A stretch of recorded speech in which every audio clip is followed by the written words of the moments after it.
14-15 साल पहले की बात है।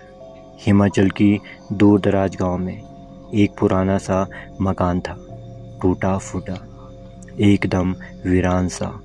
लोगों का मानना था कि उस मकान में कोई आत्मा भटकती है।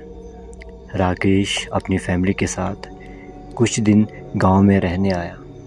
वो बहुत साल के बाद वापस गांव में उस घर में रहने आया था।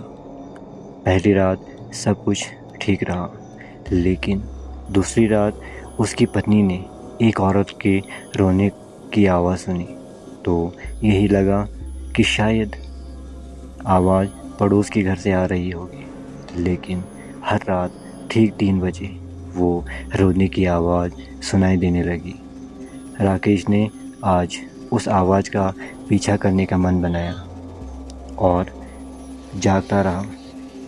ठीक 3 बजे जब वो आवाज़ सुनाई देने लगी, वो उठा और आवाज़ का पीछा करते करते पास वाले कमरे के पास गया। उसने देखा शायद वो कमरा बहुत समय से कभी खुला ही नहीं है। जैसे ही दरवाज़ा खोला, ठंडी हवा का झोंका आया। कमरे में अंधेरा था। लाइट ऑन होते ही उसने जो देखा, आंखें खुली रह गई। दीवारों पर खून के छींटे थे। वहीं कोने में सफ़ेद साड़ी पहने बिखरे उलझे बालों वाली बुढ़िया राजेश को ही देख रही थी। तुम वापस क्यों आए? यह सुनते ही राजेश डर गया।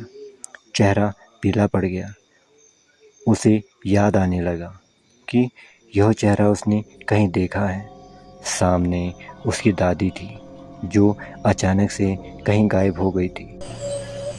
मुझे अकेला छोड़कर अब क्यों आए हो तभी राजेश की पत्नी अंदर आई तो देखा राजेश अकेले में खुद से बातें कर रहा है और बेहोश होकर गिर गया। उसे समझ नहीं आया कि उसने आखिर वहाँ पर क्या देखा।